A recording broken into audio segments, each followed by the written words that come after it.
ऐसा प्राल ख़बर सिलसिले जारी आहे। ख़बर शेयर कंदासीं खैरपुर खां।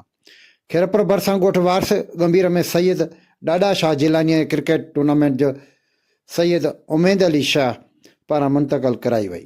टूर्नामेंट जे फाइनल वारे तक़रीबन पाकिस्तान पीस पार्टीअ जो MNA Syed Javed Ali Shah Jilani, DIG Syed Pir Mohammad Shah, SSP Khairpur doctor Samila Soomro, vice chancellor Shah Abdul Latif university doctor Yusuf, SSP motorway Khalid Hussain, Khairpur बार जो अॻवाणो सदर शफ़क़त हुसैन, मैसर सरदार एजाज़ ख़ान बुघो, सैयद अमजद शाह, प्रेस क्लब खैरपुर जो सरपंच आला ख़ान मोहम्मद, सदर ग़ुलाम क़ादिर सुमरो ऐं ॿियनि शिरकत कई।